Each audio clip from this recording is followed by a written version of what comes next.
Sa kaugnay naman na balita, tinitimbang pa ni Cebu Governor-elect Pambari 4 kung ipagpapatuloy pa sa kanilang probinsya ang bentahan ng 20 pesos kada kilo ng bigas na programa ng Administrasyong Marcos. Ayon sa bagong halal na gobernador na mula sa PDP Laban, kailangan munang tiyakin kung may sapat pa bang pondo para sa programa. Tinutukan yan ni Rovic Manuel. Kasabay ng sinimulang rollout ng 20 pesos kada kilo ng bigas na ibinebenta sa iba't ibang kadiwa center sa bansa, pag-aaralan naman umano ng bagong Cebu Governor-elect na si Pambari 4 kung itutuloy nito ang bentahan ng butil sa probinsya. Sa panayam ng DZRH sa bagong gobernador, aalamin aniya nito kung itutuloy pa ang programa dahil sa tinitinang natitirang pondo para dito. Yeah, we'll see if merong funds pa yung capital, no, yung LGU. If I don't know if we have that funds, because if I have to believe talks, parang wala na daw pondo yung yung government. So I have to check and look into it. Kasi if wala, anong ibabayad namin, di ba? But I don't really think it's sustainable.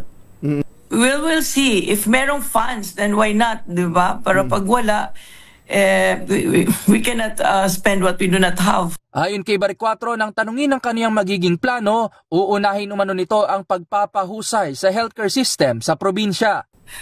Clean and simple governance lang naman sa akin. And zero corruption.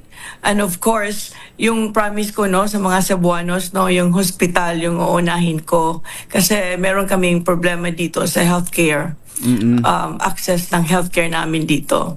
No, we have to bring the investment corridor back to the province of Cebu. Kasi medyo ang baba ng per capita income namin if you look at the data, livelihood programs, no. Maybe we're thinking about micro manufacturing.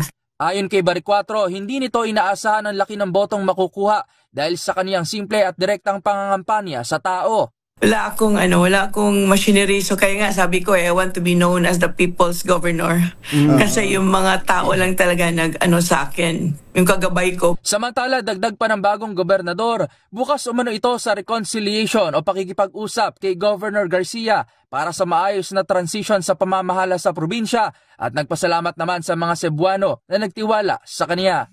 I'm open to it, really. I believe in collaboration talaga. But from her end, hindi ko lang alam, no, I cannot speak for her. But up to the last minute, no, she was filing disqualification case against me during the proclamation and canvassing procedure. So I don't know, kung ano talagang nasa isip niya. But for me, I'm open to it. I really appreciate all the concern about Cebu, and I'm looking forward to make Cebu better, even better. Para sa MBC TV Network News, ito si Rovic Manuel ng DZRH TV, una sa Pilipinas, una sa Pilipino.